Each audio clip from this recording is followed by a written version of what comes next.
Holy smokes! Last month, I was like, what do I said I was glistening, right? It wasn't sweating, it was glistening. Yeah. Right?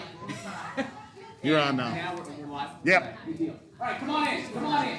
We're getting started. Recess is over. Recess is over. That's right. Thanks, David. Appreciate that. They don't do a recess in school anymore. You guys do school here? School's open? Yeah? Good morning. How you doing, sir? Doing well. Kevin? Hey, Kevin. Did you ask? I love to ask. Yes. They have a choice. What's that? They can do online. Oh, they can do online? All right. We're immune from COVID in Tennessee. There's no COVID. We just roll. That's the way it is. I think you're all going to be immune come tomorrow. It's miraculous you get to cured one way or another. So, yes. Let's go. We good? Yeah. All right, so how many people online? Quite a bit actually. 1, 2, 3, 4, 5, 6, 7, 8, 9, 10, 11, 12, 13, 14. Oh, look at you guys. All right, hey, 14, all 15. of you online, you're wimps. Just because it gets above like 58 degrees, you guys can't show up. That's terrible. All right? I know. See, that's the fear of doing things online. You make things too convenient. It's easy not to show up. But we're glad you guys came. All right. Hey, chit-chatters over there. All right? We got a meeting to go do, all right? We got things to happen here. Hey, we have a little bit diminished from even last month. I think we had more people last month. It was people were more excited. So either one, you're Just cold. all yeah. I think it's just all the you're too cold. So all right, it's the weather. All right. How could you complain? Look at this. Jiminy I wasn't Christmas, expecting right? it. This is our first day. I know. Well, next time, Jim, I thought I told you to make sure that the barbecue pits were fired up. We could at least huddle around those or something and get those going. So Do an evening meeting. I'll grill. yeah, do an evening. I can cook That's for right, everyone. your fire pit at your house. Yeah. You got to see what Jim did. Jim's got like a. By the way, if you guys don't know, follow Jim on Facebook. Jim can check in from the what's it called the Shan's Tiki Hut? bar, yeah. Yeah, Tiki Bar. Yeah. Shan's Tiki Bar. It's in his living room, right? Where is it? Yeah. Dining room? Well, whatever. Whatever. It's in one of the rooms. That's right, exactly. He's got like a tiki bar in his house. So, and then in the back, he's got this chalet. What do we call that? Your beach kind of redid. Now it's a beach and fire pit and Yeah. By the way, if you've never seen how Coronaville. talented Jim is, all right, Jim. Sometimes you got to post your pictures of those sailfish and all that stuff that he did. He makes these sailfish out of it's like all palm tree waste, right? yeah. And by the way, he does that while he's answering your question about page 5 of the bar bar. Trust me, I've seen him do all this. Right? He has his earpiece in and he's spray painting things and he's Just like, to- oh yeah, look at paragraph 12 and you'll notice that he just. It just didn't seem that hard. Yeah, exactly. It's like To you. I could do that. Yeah, right. See, I think what you say you saw it at like someone was selling it like a Safety Harbor. Yeah, you see the arts and crafts stuff. You're like, oh, I could bake that. That's easy. $200 for that? Shoot, that's wasting my yard right now. Oh, that sailfish, that 8-foot sailfish cost me like $6.23. See? Don't tell us that because when you want to sell it to me for $400, I'd say, oh, but Jim, it only cost you $6.23 in material. It looks Good good morning. on. How are you guys? Looks good on my wall. Good. Come on in. There's coffee and bagels over here if you need some. Let's get started with our happy vendors. Colleen has been faithful through the whole thing. So Colleen, let me walk over here because I got yelled at last time for not letting everybody hear who everybody was. Colleen Bebel with Equity National Title. We are an attorney-owned title company and grateful to be part of this great organization. And we are having Coffee with Counsel on November 19th, 9 a.m. Still to be decided where the location is going to be. And we're going to have a contract class. So we're going to let you know what's best, the as-is or the standard for today is what's happening and everything. Perfect. Especially, by the way, we have both contracts on our website, right? A class on FHR University, because there are benefits to each, right? Depending on who you represent and how you want to do it. You might want to consider, those of you who have listings, many of you beat your chest saying, oh, I negotiated an as-is, right? And that's great, but all you did was negotiate a 10-day get-out-of-jail-free card for the buyer. You understand that, right? That the buyer can go out and shop around and find another house and then come back and say, well, under the inspection clause of the contract, the buyer has decided to go a different direction. That's all you have to say. And the seller's agent say, no, I want to see a copy of the inspection. No, you don't have to see that, right? There was no inspection. Then why are you canceling? Because the buyer at their sole discretion, and this is a quote from the paragraph in the contract, buyer at their sole discretion is utilizing their opportunity to cancel during the inspection period. So realize that. So it's not as good as you think for the seller to have an as-is contract. You might want to consider taking a look at the regular, what we call the FAR bar standard, which used to be the normal contract back in the day, back when David and I were, doing real estate. Back when things were normal. Yeah, back when things were normal, right? But there was a benefit to using that, and there still is benefit to a seller because it will tie the buyer in. The buyer can't cancel at their own, because right now the buyer can say, oh, you want a reason? I didn't, I thought the letter or the numbers on the mailbox were 4 inches, and I found out they're only 3.5 inches, right? So I'm out. Right? There's your reason. Have a good day, right? So that's that. So go to this and learn both contracts and say which one would be better for me to use at a certain time. All right. So very good information. And you said what day is that?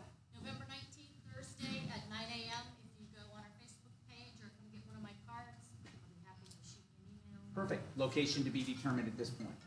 Perfect. Awesome. Good deal. Kevin. Yes, sir. How are you, man? I'm doing great. Good. I'll wander to you. How's that? I'll stand. Yeah, I know. How are you? Good. So, hey everyone, I'm Kevin Overstreet. I'm the owner of Insured Title Agency, and we share a building with Bob's main office in West Chase, and we also have a location in the very dead GTAR building. It's been closed this whole time, but we've been open. And in addition to ITA, I own 5 other real estate related businesses in the Tampa Bay area, but I don't sell real estate, so don't worry. And next, He's not Zillow. right. All right. Not yet, we'll beat them. Next monthly meeting for FHR, I'll be speaking about the property pre-qual. It's not a new company, but it is a new fresh to market concept, I guess you would say. And I've got a special offer for all agents who basically sign up, it costs you nothing. If you sign up before we launch Tampa Bay wide, which will be a direct to the market launch, and then this will become a buyer demanded product. And once that's happening, everyone's going to be using it, which is great. But if you get in now, you save your clients money forever using that. It's confusing right now because you don't know what I'm talking about, but come to the December FHR meeting and you'll learn all about it. And I think we're having it in Jim's backyard, apparently, so can't wait to see you there. Actually, it'll be here December 8th, by the way, not the 1st. The 1st is Tuesday, but that's the first Tuesday after Thanksgiving. So we're going to do it the 8th. So it'll be just as a note, so the next meeting, we normally do the first Tuesday. The first Tuesday is the 1st, but we're going to back it up to the 8th. Cool? Awesome. Brian Heckman, wearing pants today instead of shorts because it's too cold for you. I know. All right. What's up, man? I'll come to you. Brian Heckman with Heckman Mortgage. Okay, so we do mortgages, right? But I want to share with you just really quickly how Name up for your company. isn't that good? Very creative. Yeah, I don't really like it. But, so when we talk about like the financial literacy and velocity of money and just how that works with our customers, huge opportunity to help people to lean into you, to take the next step with you, all that good stuff. So this is what we did October 20th. So we had a customer that wants to buy in Dunedin/Palm Harbor. They relocated here from out west, and they want a deal. Right? Come on. $300,000 price point. So here's what we did with her. And then she said, I'm looking for the perfect house. So I said, hey, that's awesome. But what we want to do is we want to set you up to actually be able to get in contract with your real estate agent, right? So I just, I ran a quick report at her, okay. And what would you say, like in a year period, what would you say a fair appreciation number would be for Dunedin, Palm Harbor? 10%. Cool. So we base this on 3.95%. So we were uber conservative. So I just said to her, hey, and here's the email. That's what I'm looking at. There's a little PDF. This all pulls from the Mortgage Bankers Association and all sorts of stuff on appreciations. But thank you, because I'm going to give you a conservative number. I said, hey, listen, if you were to wait for just 6 months to purchase, based on appreciation numbers, pretty conservatively, I'm at 2.53% over a 6-month period.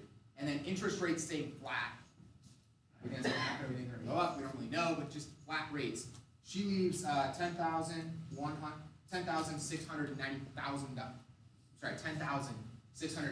on the table.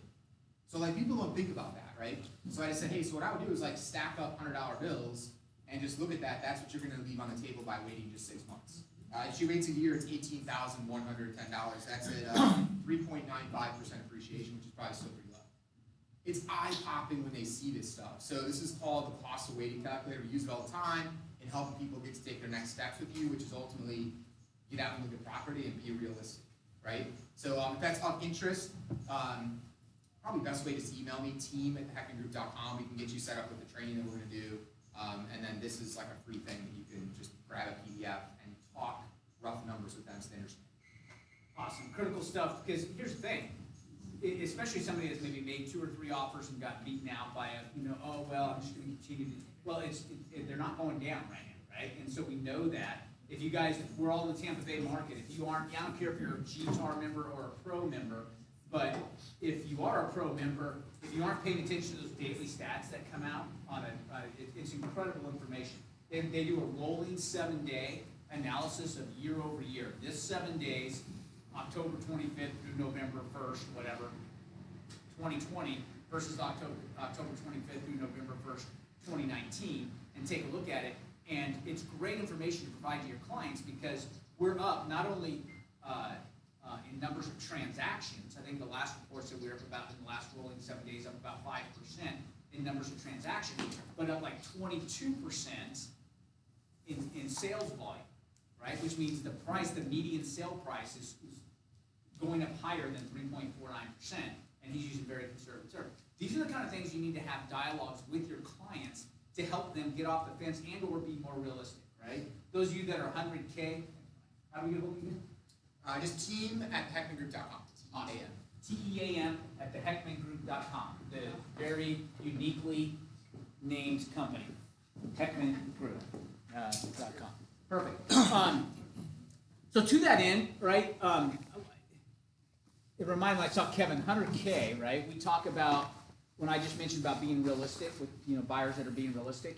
In 100K, we teach that there are 4 criteria for a buyer, right?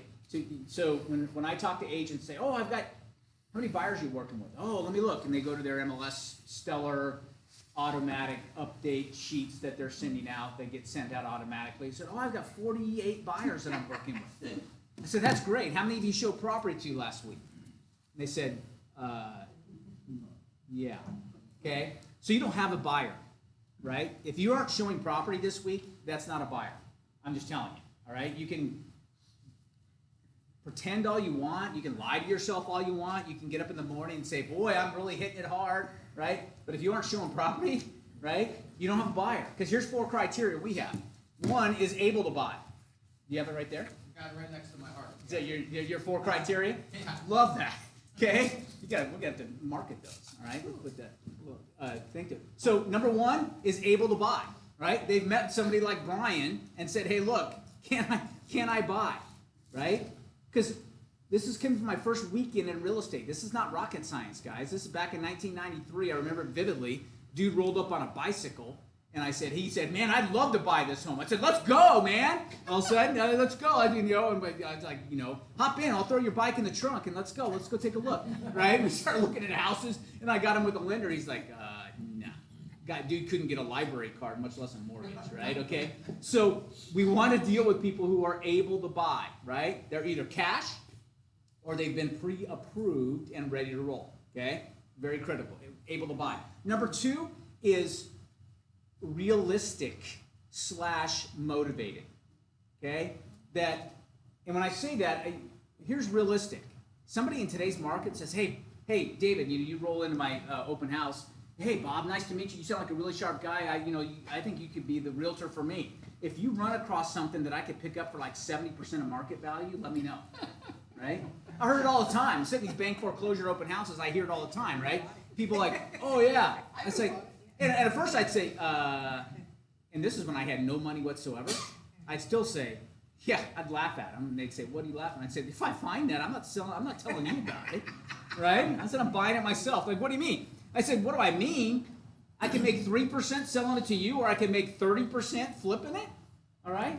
Oh, you have the money to flip it? I said, no, but I'll find the money, right? Shoot, if I go to somebody with a 30% equity play, there's plenty of money out there that I can go find, right? So you got to find people that are realistic. If there's somebody like, hey, look, if you can just find me the needle in the haystack, the deal of the century, then I'll buy. They're not a buyer, right? They're not realistic. So number 2 is realistic. Number 3 is that they have some type of urgency, right? It's not, hey, yeah, I'd like to buy, and I'm thinking sometime in the next, let's see, what's it, 2020?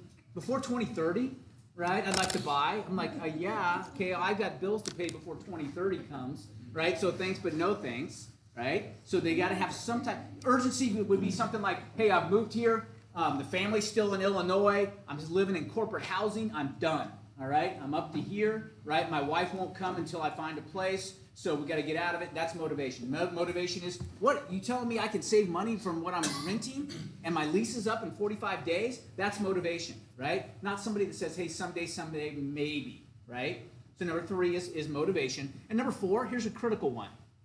Loyal to you, right?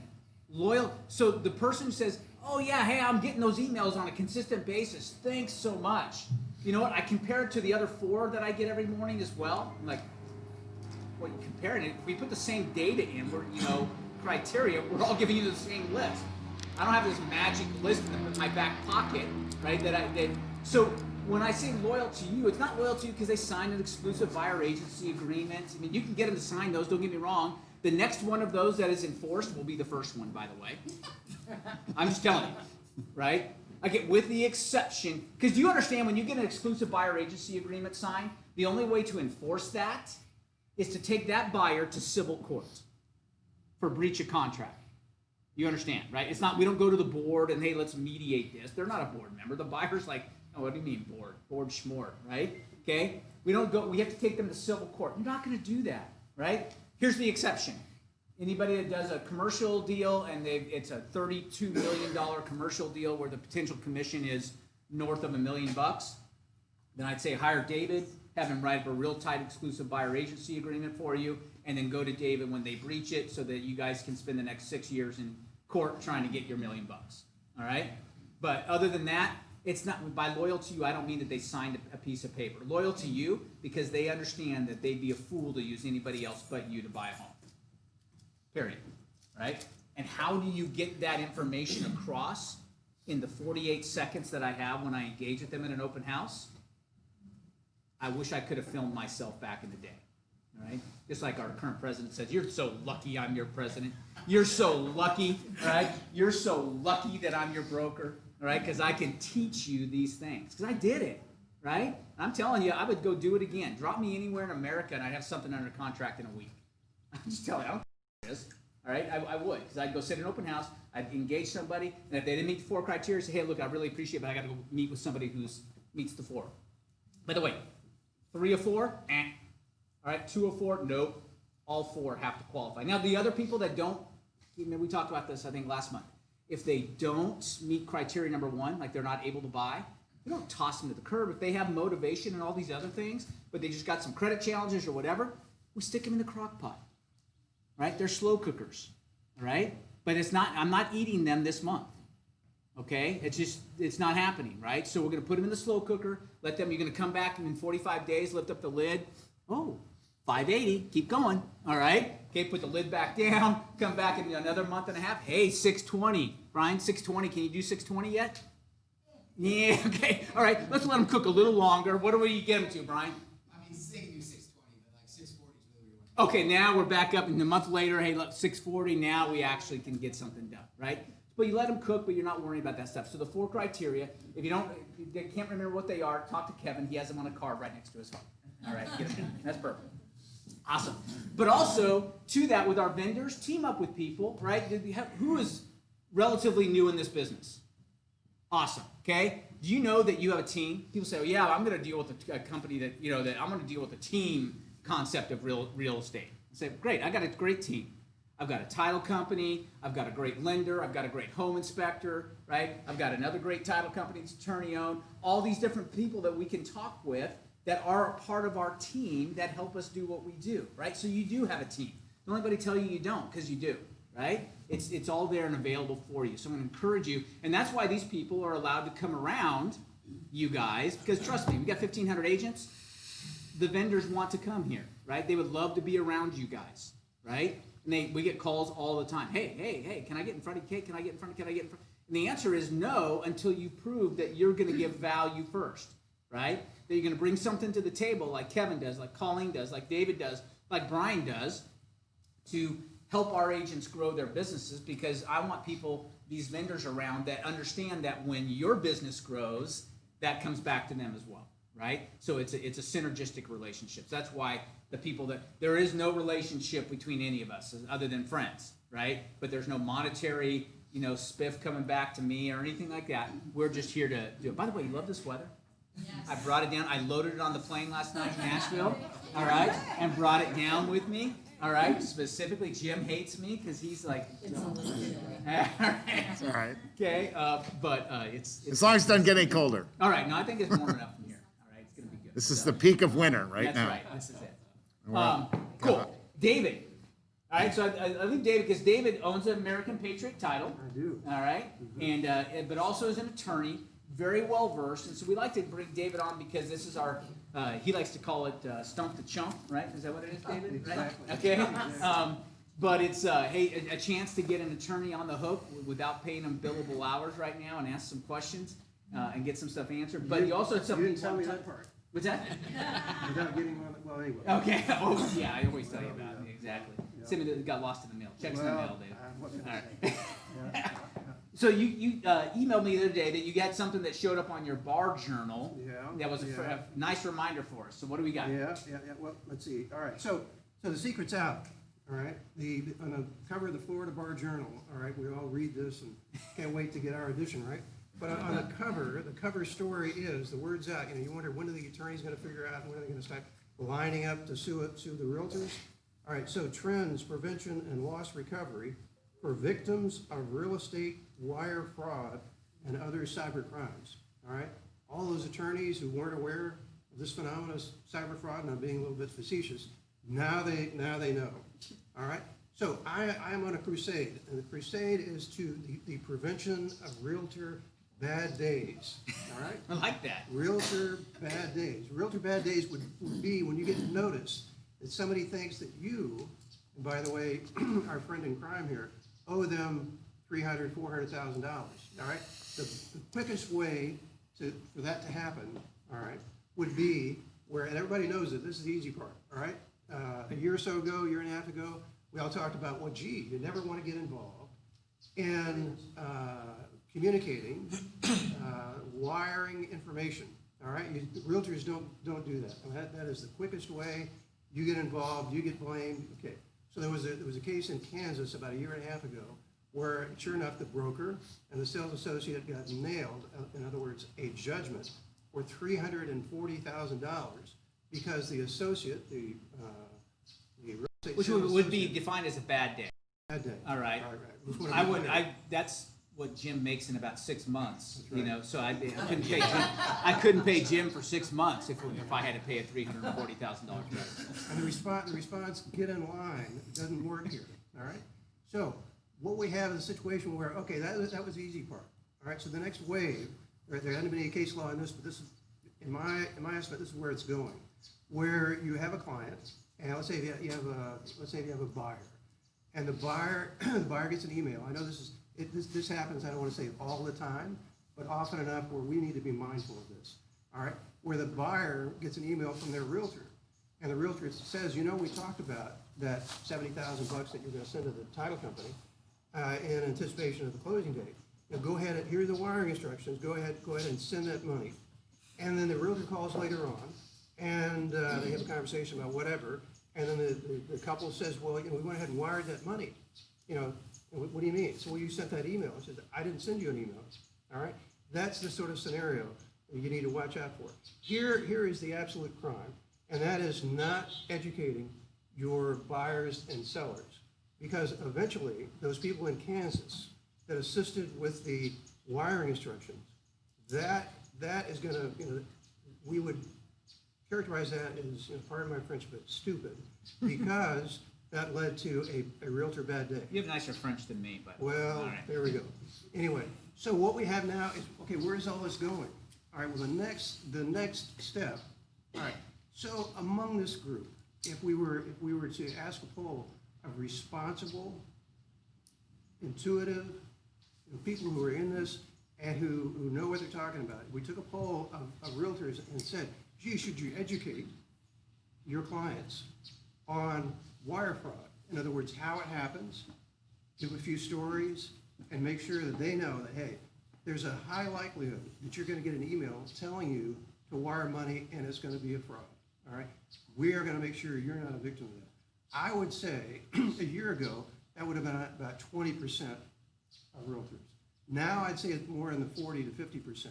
What I think is even more important is there are attorneys out there who think what I think, and that is that if you're going to anticipate, you're going to be a bright realtor, you're going to satisfy your duty to your clients, you're going to have that conversation with them. Now imagine this. Here's the analogy that I came up with. Okay, two scenarios. You have a young couple, and they have a 4-year-old, and they're walking along a city street. All right, two scenarios. One is they're walking along, the kid is not being held, the hand is not being held. They get to the crosswalk, and the 5-year-old runs out, gets run over by a car. All right? There's absolutely no effort by the parents to restrain the child. There's been no prior education, and the child gets run over. And everybody's looking at me like, well, that's stupid behavior, you know? All right. How about this? The same young couple, they've talked about this many times before. Each of the parents have one of the hands. They get to the crosswalk. They model behavior. They stop. They talk to the child. This is what we do. And then before we cross the street, look both ways. They get across the street. The child is alive. All right? Here's where we, gets a little closer to home. Imagine you've never had a conversation with your buyer. The buyer calls you and says, everything's going real well, and we sent the money. And the words, oh, Shooby-doo. enter your mind. Because you have, I'm not sure what the word would be at the end, you have just been, anyway. So, anyway, your 5-year-old just got run over, all right? Because my view, and this is where this is headed, I know it is. Well, that's what this is probably saying as well. Well, they talk about the duty of care that's in chapter 475, and I have to believe.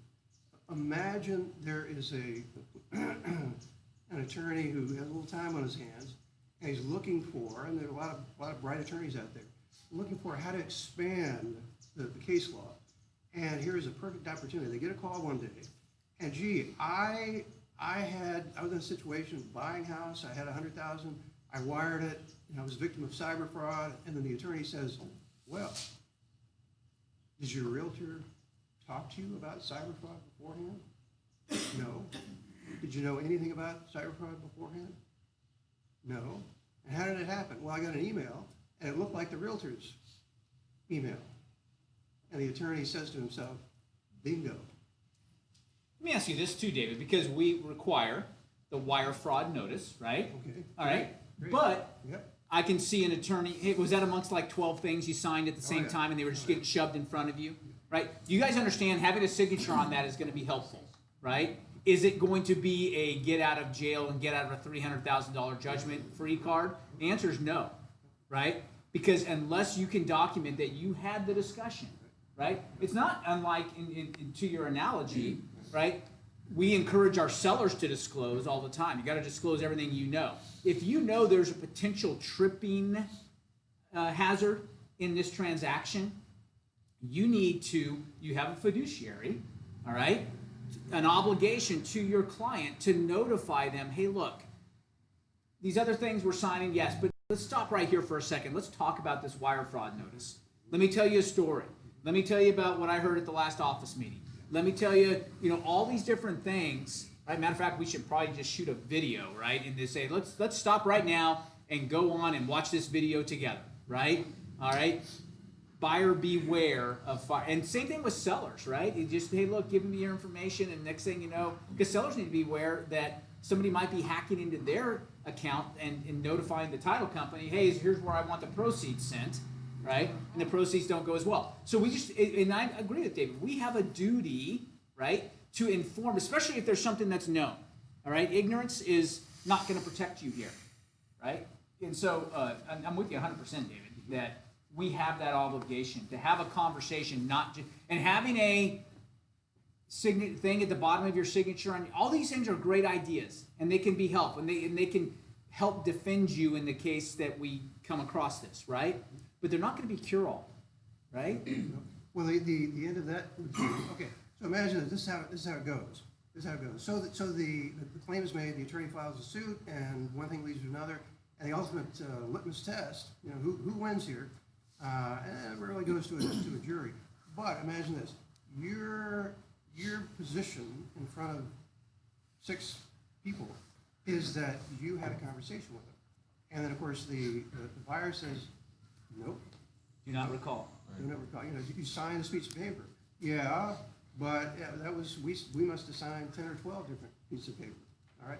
So to close the lid, or to more tightly close the lid, would be, you know, thank you for the email. Thank you for the opportunity. You know, a lot of rah-rah. You know, great. You know, this has been a wonderful experience. And this is you, the realtor.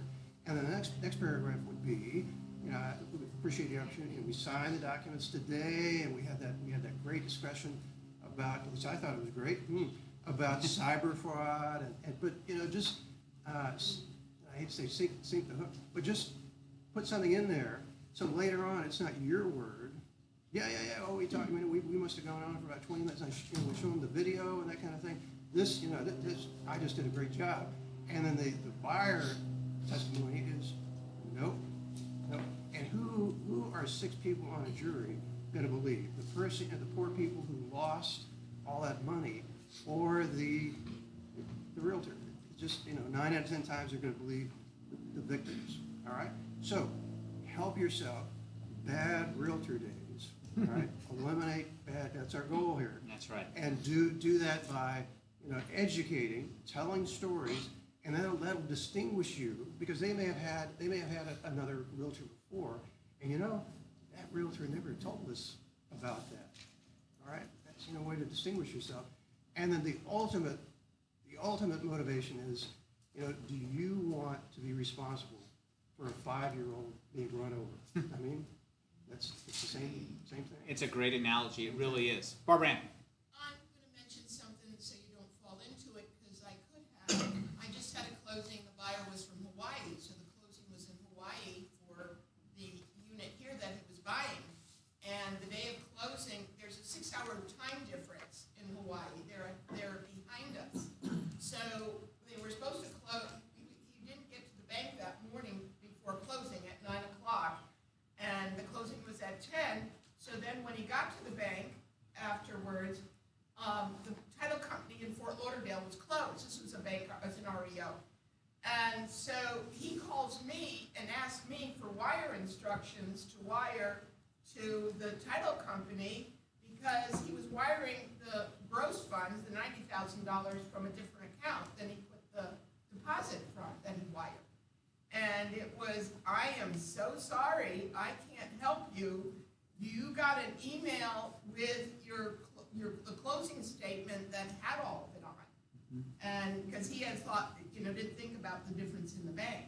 Right. And that, so, I mean, it's easy, we want to be helpful, you know, and I could have pulled it up, and I had that all printed out and sent it to him, but I'm just want a warning, it's an easy trap we could fall in, because Sure. it's going to be so helpful. Right. Our job is to try and help these people and do it, but you have to, and remember that the key is any emails they get, any communication, we are encouraging them, this is what the wire fraud notification says, is that we are encouraging them to independently look up the contact information of the title company, not the title company number that's on the email, because if it's hacked, who do you think who's gonna answer it?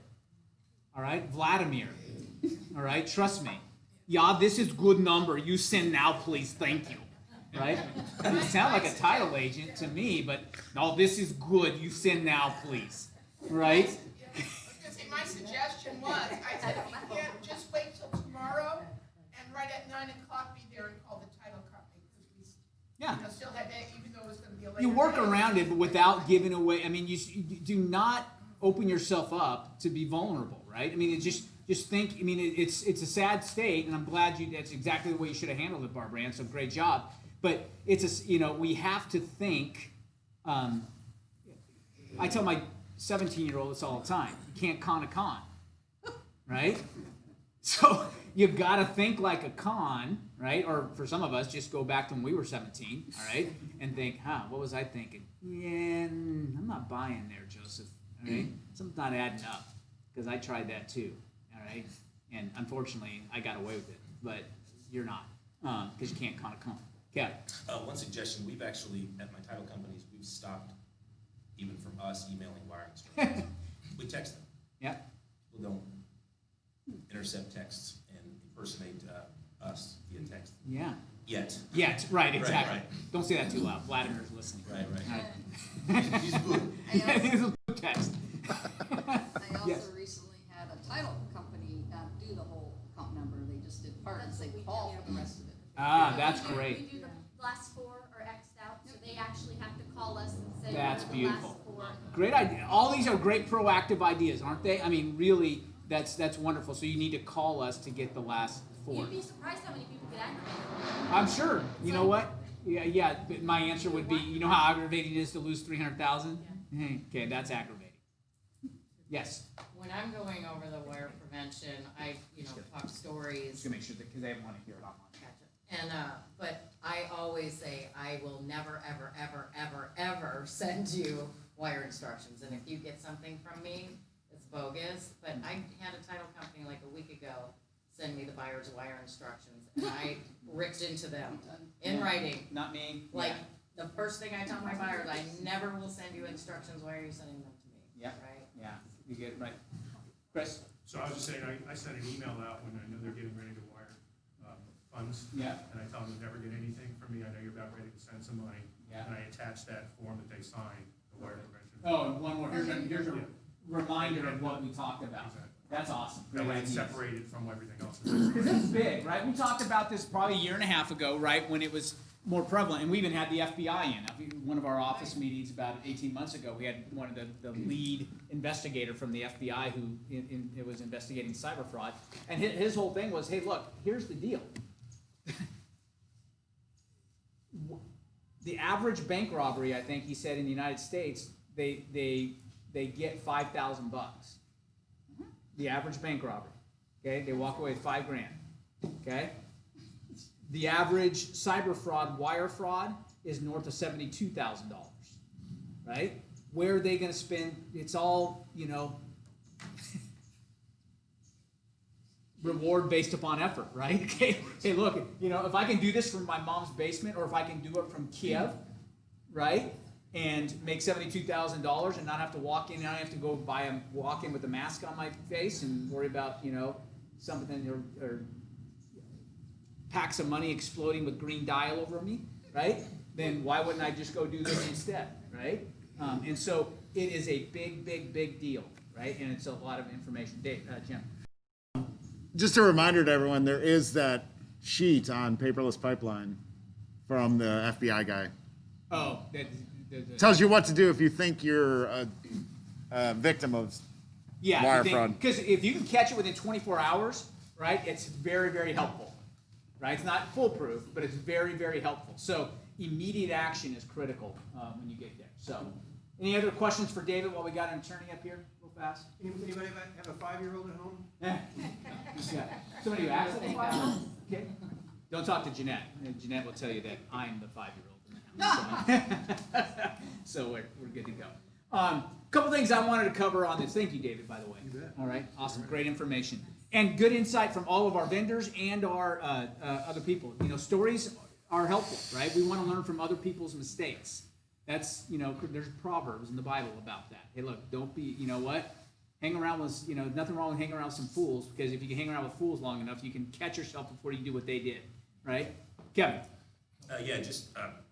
So with E&O insurance that we all have to carry, there's cyber insurance. Yep. And then specifically for wires, the E&O carriers have come up with a new form. And this might be something that you want to adopt. I'm certainly not going to read it all, but this is to be signed by the buyers.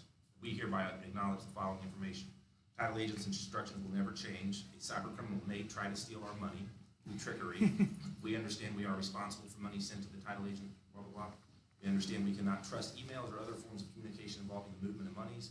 We understand we should pick up the phone and call the title agent at a trusted phone number if we're unsure or have questions. So as any type of endorsement to a policy, they say, yeah, you're covered as long as you make it completely idiot-proof, and then if Right. you don't, you're not covered. So Right. we actually send this at the time of our welcome call to the buyers for them to understand this and sign it, and you can tweak it.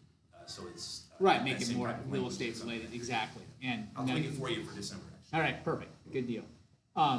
So all this, not to, total buzzkill, right, on a great morning, it's beautiful, nice weather, but these are things that, to David's point, we have a fiduciary, we are responsible to an extent of making sure we hold the hand of our buyer to keep them from running out in the street, right? We really need to be able to do that, so you need to make that, and you think, Bob, you talk about this almost every month. Well, because it's a big money ticket item, right? It's something that it can easily, we get caught up in the moment, and to Barbara Ann's point, wanting to be helpful, right, and do our job, that we get looped into something we shouldn't be looped into. And Right. we've been seeing most of the attempts lately over the last few months have been exactly when the buyer gets their CD from the lender, because the hacker is basically looking at the buyer's Yeah, they just computer, know it, right? And then it's $12,552, and then they act like the title company and say, hey, send us that right now, Right. which you don't wire the money 3 days prior to closing. So that's something we want to tell the buyers as well. Yeah, it's just, and I like the idea of, hey, look, call and get the rest of the account number here, right? It's that double verification is always helpful, right? As much as a pain as it may be, right? I'm logging into my bank account and I got to do this, and then look at the code on my phone, and then look for the smoke signals in the air and all that stuff. I'd rather have that than somebody hacking into my account or doing something nefarious. So cool. One other thing I want to bring up, and Jim, I don't know if you got something too, but here's something that I've heard 3 times in the last month, right? And I want you to make sure you guys are aware of it. Those of you watching at home, make sure you're aware of it as well. Is there seems to be a higher? It didn't happen as much when I was selling real estate, but then maybe you guys have noticed it. But differing co-broke offerings based upon the agency relationship you have. Just be aware, right? People, because here's most of the people that are calling me to complain about it are like, oh, Bob, I never even look at that. And I say, yeah. Bullshit. Okay, because I know that you look at that, because that's how you get paid. And if you're not looking at it, you're not a very good business person. All right? So you need to pay attention to how, but they're offering let's say, like, what was the last instance? They were offering 2.5% to a single agent, but only 1% to a transaction broker. Okay? Now, here's a quick quiz. My newer agents in the business, right, that just recently came out of class, right? Lacking there being notification, what is the assumption of agency? Thank you. That's my new agents nailed it. Good job. You guys remember that? Okay, got that question. Only 74 more to go. All right? Got that one down. All right? Perfect. So you're assumed to be a transaction broker, right? So these, I don't know if it seems to me pretty intentional, right? That unless you deliver notice at time of offer, by the way, if you're acting as a single agent, which we highly encourage, if you haven't seen that, go to FHR University. There's a reason why I encourage you to be a single agent, right? But in order to do that, you need to notify the other side at your first substantive conversation. If you start dialoguing at all about, hey, what an offer might even look like before you even write an offer, but certainly when you submit the offer, if you are acting as a single agent, you need to put the other agent on notice that you are acting as a single agent. Same thing when you receive an offer. If you're receiving an offer, okay, just so you know, Mr. Buyer's agent, I'm acting as a single agent for the seller in this transaction. Go ahead. Does uploading that to the MLS cover you on that? Would be helpful, right? Another, hey, reminder, quick text reminder. Hey, by the way, got your offer. Thanks, just as a reminder. Right? Something in writing is better to right? The attorneys love stuff in writing rather than, hey, I said, or, yeah. The actual single agent notification uploaded to the MLS. Correct, in the attachment.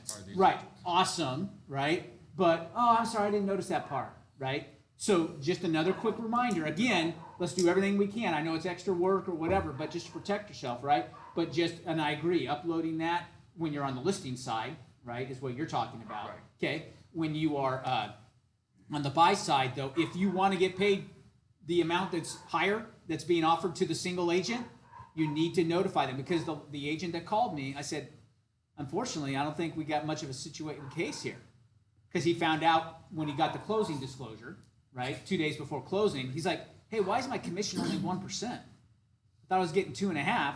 He called the guy, said, oh, because you were acting as a transaction broker. Even if said- you have a, like a sign. Yeah, but I got the signed one, but I didn't know that, right, Jim? And I feel like that's being taught at a certain company with 2 initials. Okay. And they're teaching it in their class, and they're Smeller Hilliams, does it rhyme with? it's similar to that, yeah. Okay, rhymes with Smeller Hilliams. I know they serve a lot of Kool-Aid, All right, okay. but Okay. they are teaching their agents to do that exactly what he said, so that you don't catch it, and they just put you as a transaction broker and you're done, and then there's nothing you can do about it. And you are, let's do 3 other initials. You are SOL. Yeah. Okay, because we can't defend. That's what I told this agent. He was very upset. I said, hey, I get it. You know what? This is only my 2nd transaction in my career. I said, good thing to learn it early.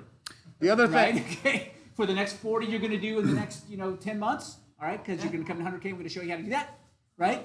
Then you won't fall for that one again. the other thing too is that some of them are taking it to the farther extreme and saying that you must actually send the notice to them, the copy of it, that it's signed. You can't, but really it's just you have to notify them how you're doing it. But I would go ahead and send it to Sure, them. I would send it with the the offer. offer. Don't even fight with them. Done. Yeah. Send it with the Problem offer. That solved. way you have verification. It's harder on the listing side. Correct. But you control the money on the listing side. Correct, but what I'm saying is the notification of single agency is easy to send with an offer because you're sending documents anyway. Right. On the listing side, hey, I got an offer in an email. Right. Oh my gosh, the first thing I got to do is send them a single agent notice. Yeah, I get probably it. not gonna No, that one just tell them. Probably not going to do that. Yeah, that would just tell them, because you're not going to be fighting over money, because you control the money, to Jim's point, Yeah. right? But it's more important that if they really wanted to raise the stink, hey, you were acting as a single agent, and I was negotiating with you like we were a transaction broker, and there's a difference in that relationship. You haven't seen that? Watch the class, right? Why there's a difference in how you interact with a transaction broker than you would with another single agent. Bart. Actually, John has his Okay, John. So, I'm working with a buyer, single agent, they signed a single agent agreement with me. And,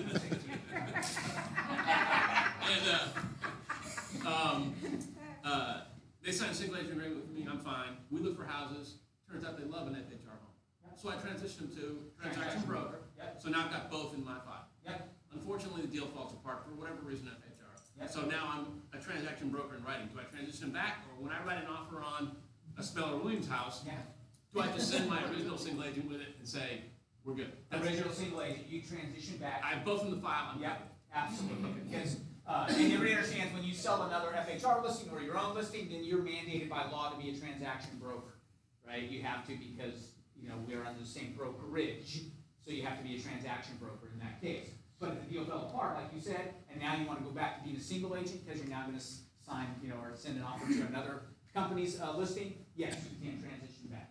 Okay, good question. Thank you. I typically, Beverly. Or Bev, sorry. That's okay. All right. I typically include my agency form with whatever offer I'm doing. Good. And I do it, electronic signatures, and I just forward all of it to the listing agent, and that way there's never a question. It's always good, and we miss it a lot, though. A lot of people don't do that. And in this case, this agent hadn't done it, right? He goes, but I had the single agent signed back when we made the offer. I said, yeah, but did you provide that? And he said, no. And I said, well, then law says that the other side's allowed to assume transaction broker relationship, and they're being taught, hey, here's a good way. Now, don't get me wrong. Would I ever teach you to do that? No. And I because it's smarmy in my eyes, right? It's a way, and it doesn't, I don't want their office meeting to say, hey, I've heard that Mutual Loam Realty, right, is teaching their agents to do that, right? Because we're not, right? I think that, hey, well, we've got to do another deal next month, right? So much for dealing honestly and fairly. Well, exactly, right? Just saying, there's Right. 295 out of that also, 295, Oh, sure, absolutely. That's a given, right? But the reality, I just want to make you aware of it because I had not been aware of it, right? And up until, but at 3 in a month seemed like there's a trend, right? When I had heard of 3 in a month. So just be aware, pay attention to it, especially. You should always be sending your agency anyway with the offer. Let's just make that a standard operating procedure, right? Say that again.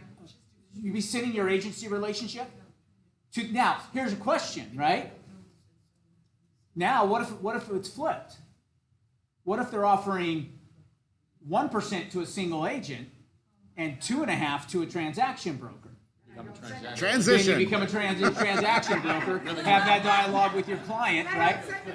Then that's right. You say, hey, we're allowed to assume transaction brokerage, right? Jim. Or better yet, if you find those agents who put X%, but it's also X, X, and X, meaning that the no broker relationship is just as good as a single. Take the no broker. Yeah, right. Even because then we have no responsibility on the deal, pretty much, other than the accounting for all funds and things. Right. Exactly. What's that? Most no brokers are 0. Yeah, right. A lot of people. Sometimes they will. You'd be surprised. But just pay attention to these things, right? It's your money, right? So you need to really pay attention to that to make sure that you are fully aware of what is being offered as the co-broke. Because we will go to, by the way, should you be presenting printing a copy of the MLS sheet as of the day you showed the property? Absolutely. Boy, this thing's getting a little hotter than I thought. Let me just go ahead and change that. Make a copy of the MLS sheet and the offering of co-broke as of the day you showed the property. Right? Because, they can go in. Now, you could go back and get the records. You could ask Stellar, hey, look, what's the history here, and when did they change it, and so on and so forth. Correct, because you don't want them to say, oh, yeah, it was 2.5 when I showed it, and now it's 1, all right, at the time of offer. Jim. I actually went through this with all of them. It's actually the time of your offer. It is the time of the offer? It's not the showing, because if you show it and then you don't make an offer for a week and they change it during the week, you're going to have to deal with it. So it's when you're putting an offer together, print that up, and then you got it. You put the offer. See, man. So just so you know. I've actually received that from offering agents on my listings. Yeah. Just send me a copy of the MLS. Yeah. Basically saying. Hey, look, just confirming this is what the co-broke is. Right, exactly. Again, smart business practices, right? Because now again, could we go back in and ask, hey, look, we made the offer at 10:38 a.m. on Monday, November 1st, right, or 2nd, right? And then we go back and we find out if all of a sudden they changed it at 12:52 p.m. on that same day. We go back, hey, the offer was submitted back then, and Stellar could go hunt that down for us. But why have to go to that hassle? Bev. I called you the right name. Bev. Thank you. Isn't it, when we show the property, we're agreeing to accept the commission as advertised in the MLS? So wouldn't that say if I showed it at 10:02 and they changed it at 11:02, I'd showed it, they'd agreed to You'd have a fight there. What Jim was saying, though, if it's a week delay or something like that, right? They have the opportunity. But yes, I mean, that could be. You'd have a good case. But again, we're not the arbiters of that at the end of the day. But I just know how they said it's the offer. If you put an offer in that day, then that's the same thing. But it's the offer, the date of the offer. That's what you're accepting on the MLS. Yes, ma'am. I included with the whole package they're signing for the offer, and I actually have them. That's the first thing they sign is the MLS sheet to say. The buyer. Yeah, to say, this is really the house I want to buy. Yeah, So right. I have them sign that, and it's just part of the record. Perfect. And we also know, though, while we're on MLS sheets, that the MLS sheet is not the contract. Okay? How many times we deal with those contracts? But the washer and dryer was on the MLS sheet. Right? I actually had a lawyer call me one time on that. Yeah. And threatened to sue me because of that. Yeah. And he said, well, you misrepresented the sale of the house. I said, well, wait a minute. I'm thinking that the contract overrides the MLS. Yeah, it does. And I said to him, well, I'll tell you what, I'll get with my seller and I'll put the washer and dryer back in. Oh, good, we're done. I said, no, we're not done. I said, because we're going to go back to the original prices also. Yeah, you can change. If we're changing the contract for that, let's change it to the other. Yeah, exactly. And that was an attorney. Yeah, exactly. And they think, well, attorneys a lot of times, well, David's still here. I would say it even louder if David were here, right? It's a lot of times attorneys, just because they put Esquire behind their signature, they think we're all gonna cower in the corner. So the answer is they're not the be all end all, but sometimes a letter from them does get people to change their minds. But realize that having something on the MLS, if you want it in to stay with the home, you must write it on the contract. Or it must be written into the contract under the standard verbiage that's already there, right? We could go on a long dialogue about, you understand it says refrigerators on the contract. If your seller is a refrigerator distributor and happens to have 14 of them in the garage at the time that they write the offer, guess what stays with the house? The worst ones. Okay, the worst ones, right? All of them. All of them stay with the house. They are the refrigerators at the home, right? It's just, so that's why there's the following items are excluded, right? There's a portion there in the contract. You got to be clear on that of what is not staying. That refrigerator is important to you, buyer, take a picture of it when you're showing it. Absolutely. They do a switcheroo on you. Yeah, absolutely. Take pictures of items anyway, all right? We've had to go back to the MLS photos to say all of a sudden you get there and it's like, hey, what happened to the Viking? And you got GE not so profile anymore. And like, I'm not so sure this is like for like. What happened here? Well, I just said a refrigerator. Yeah. I don't know if this is off the subject, but if you're asking the seller to leave patio furniture or something like Yep. that, do you not want that included at all, or should that be in, like, the personal items, not? You can include it in the contract. Yeah, the people that have a problem with that are the lenders. Yeah, I was gonna say, ask Right. Brian, ask Yeah, Brian. yeah. The lenders, and it's not, for, he had to leave this well, but, and it's not they have a problem with it, they're just not gonna give any value. That's why, anybody sold a furnished property before? Okay? Don't. Right? Because, I mean, unless it's cash. If it's cash, it's, it's a different story. But people say, well, all furnished items. Okay, really? The best way to do that is fill out a complete inventory sheet. 14 forks, 12 spoons. If you want to be precise, that's the only way to do it, or don't argue when things aren't there. Oh, I wasn't planning on leaving that. Well, I mean, the 52-inch plasma was what I was looking for, right? Okay, that's what I wanted. Well, I didn't know you meant that when you said furnished, right? I mean, so there could be a lot of, here's my rule for contracts. A, know it. Okay, it's a good starting point. B, if you don't know it, go watch our class on it, because we've got a really detailed class section by section on the contract. Because I think it's one of the critical skills you should have as a realtor, all right, is to represent your client, is to know what you're having them sign, right? If you're like, it's in there somewhere, right? You should know that. And number 3 is it should pass the roll it up in a bottle test, right? That if you took your contract, put it in a bottle, threw it out in the bay, and 20 years from now we found it floating back in, right? We could open it up and figure out exactly what you meant. Your contracts need to stand on their own, not, oh yeah, but remember we had that discussion amongst us of that the chandelier was gonna, a judge is gonna say, conversation, right? They don't want to hear that. All right, if you've ever been, and I have, you go to court to try and determine what's going to happen on a contract, it's not a whole lot of testimony. Judge just says, let me see, all right, I got all the paperwork I need, great, thank you, all right, I'll come back in 48 hours and I'll render my decision. But don't I get a chance, no, I'm not going to present, your case is presented in the paperwork, because statute of fraud says, in order for anything to be enforceable, it must be in writing. Okay, so that's why you've got to make your contract solid and make sure they say exactly what your client wants them to say. Okay, remember that? You're not writing, unless you're buying a house for yourself, you are not party to the contract, right? You have to represent what the client wants you to state in that contract. Okay, cool?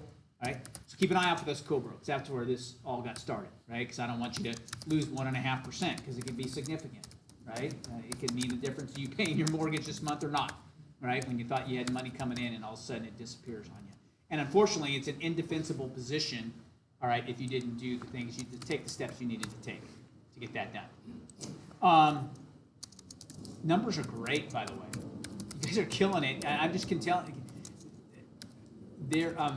make this a benchmark year and not an excuse year, right? You see, there are a lot of industries, a lot of people even in this industry that are trying to say, oh, yeah, but COVID. Yeah, COVID schmovid, man. Year over year, numbers are up, right? People are moving here to Florida because their states are still locked down, right? People want to be here, and quite frankly,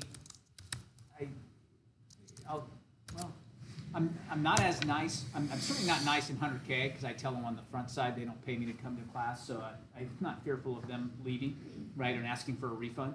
All right, refund is 0 is 0. All right, so that's kind of nice. But the reality is, if you can't sell real estate in Florida right now, all right, you need to check your, and you want to. If it's not just, hey, if I sell 2 homes this year, that's great, right? I can, when they start doing cruises again, I can upgrade cabins, right? Because I sold 2 homes this year because I already got my income coming. But if this is going to be your primary source of income and you're looking to make this a living, right? You need to dig in and make this happen right now because it is there to be had. I'm telling you, right? If you know how to write a contract and be good at your contract, that's your differentiator. If you knew how to, and here's another critical skill, value property. I say it every month. You go to all the classes you can, go hang out with an appraiser, go buy him lunch and say, can I, just shadow you for a day? I want to know how the appraiser thinks, right? But know how to value property, all right? Those are 2 critical skills. The salesmanship, all that stuff comes later, right? All your smooth talking, schmarming, and all that kind of stuff comes later. If you know how to do those 2 things, I don't care if you stutter and spit all over them while you're doing it, but you do those 2 things well, you're gonna, okay, what's that? Oh, spit. All right. You want my saliva, because I think I've had it. I think I've had it and overcome it. I'm gonna start selling my plasma, all right? I'm gonna start dishing it out, all right? So, it's my personal opinion. The issue is that those 2 things, right? You can botch all the other stuff, but if you can do those things well, those 2 things well, you can kill it in this business right now. Right? There is business to be had. All right? There really is. You get really good at, how many of you guys have gotten creative at writing your offers? Right? Do you know how, the creativity in writing offers such as, hey, look, if the house, they're asking 280, all right, we're going to offer 290. If the house appraises anywhere between 280 and 290, even though we're offering 290, buyer agrees on the front side that we're going to come up with cash for the difference. That would make a difference to a listing agent, right? Who's concerned about, hey, look, I'm glad you're offering more, but I'm concerned about appraisal, right? Well, if the buyer on the front side say, look, I get that, so I'm willing to, on the front side, commit to up to $10,000 between 280 and 290. If it's below 280, then we'll have to have a discussion, right? But you start writing creative things like that into your offers that differentiate yourself from the others, you're going to set yourself apart from the other. Why wasn't my offer accepted? Well, it's because they wrote a appraisal exception into their contract, and the sellers really like that. Unless, of course, they boost the price and then want it back as closing cost concession. Well, exactly. then you say, then we're talking about what is the true net, right? You say, yeah, exactly. Hey, look, we're not going to. By the way, all right, this brings up all these things I hear of all the time, right? Don't get your all undies in a wad when a listing agent says, hey, look, I'm only going to pay commission on the net to the buyer. Net to the seller, right? What do you mean? It says purchase price. We're supposed to get paid commission. I get it, but if they've negotiated on the front side with you and say, hey, look, I get that you're offering 288, but 8,000 in closing costs. That only means 280 to my seller, so we're going to base commissions on 280. Because why should the seller have to pay commissions on your buyer's closing costs? It's a valid statement, right? And so when that occurs, but that has to be done up front because MLS would say, and we will rule with, commissions are paid on the total purchase price, regardless of concessions. So if you don't want to pay them, you have to get that negotiated on the front side. Someone have a question over here? No? Good. Barbara Ann. Because it came at the closing when they did that, but there was nothing up front. But it was logical. Like, why should they? Well, right. It's logical to do it. Anyway, yeah, and if you give in and say, yeah, that makes sense to me, right? Yeah. That they would do that. But they should have, you could have fought for the entire thing if you were representing the buyer, right? Well, I represented the buyer. Right. Of course, the listing agent's not kind of against that. He's Right, yeah, he's taking on the full 288, right, or something. Yeah, I would, I would write it in if I'm the buyer's agent that, the total commission in the listing agreement shall be based upon the net price to the seller of 280, so that later on the listing agent doesn't do it. Barbara Ann. Talking about being creative, with the buyer, we negotiated, it was 10,000 below the asking price. And then when we had the home inspection, I didn't enter the contract for my buyer, and we had the home inspection, the hot water heater isn't any good. And there was a few other things, and so it ended up knowing that the seller probably wouldn't come down. He's in Canada, can't come to Florida. He wasn't coming down, and the place was totally furnished and everything, and they were gonna have an estate sale, which isn't quite, the thing is, having all these strangers. Okay, bottom line this for us. Bottom line is we don't need to know where everybody lives. Okay, well, it ended up, we negotiated the total contents of the house in lieu of him doing the $2,000 in Perfect. repairs. Yeah, just getting creative with your And stuff. we did a separate addendum, so Yep. it didn't go to the mortgage company, Yeah. for that. That's yeah. We get creative with we overcome. That's why, by the way, okay, we are thrilled when there are problems in a transaction, right? And if you don't have that attitude, you need to get that attitude, because if every transaction was smooth as silk, guess who gets cut out? We do, right? Why would they realistically pay us 6%, all right, to go through something that they could do on their own? Right? And you got to think like a consumer, right? If I'm the consumer and I'm saying, hey, Carl, you want 6%?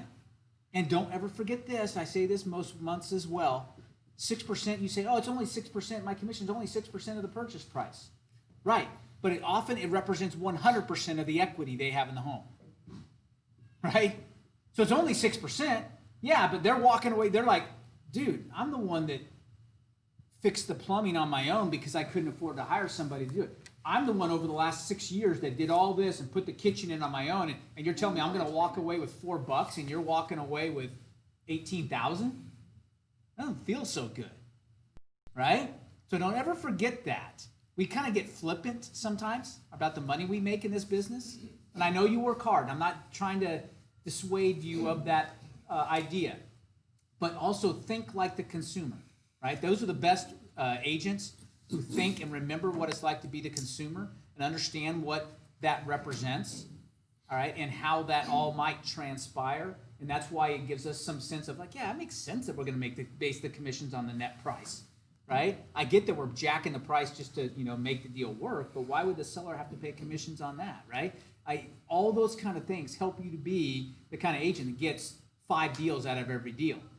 Right? That's what you want. Yeah, you want to close deals, but you want 5 more introductions because people sing your praises over and over and over again about the way you handle. Cool? Awesome. Maureen, anything paperwork-wise? Just keep remembering to have those checks sent to West Chase. We keep getting them sent to Rankin, Ritchie, and then it delays. And we have a lot of builders that aren't honoring DAs anymore. And the other thing you need to remember, when you register your buyer with a builder, be sure you use the correct current Linebaugh Avenue office. A lot of people are they've registered like with Lennar or whatever 15 years ago, and it's still our old West Chase address. Yeah. And we've had 2 checks this month that have been returned back to the title company, and then or they go to West Chapel or wherever, and they sit, and we don't know. So make sure you're using the add to current Linebaugh Avenue address when you register your buyers with your builders. All right, I'm going to repeat that for the people online. So West Chase office is home base, right? That's the mothership, and that's where Maureen tracks funds, right? So most of you are getting paid at closing, which is what we prefer and what you prefer, and it's all good. Get your disbursement authorizations, all is great, right? If they won't honor it, or you didn't get your DA, and any monies are sent, have them sent to West Chase, because Jim does wander. Look at that. Squirrel, exactly. I come from Tennessee. I call that dinner.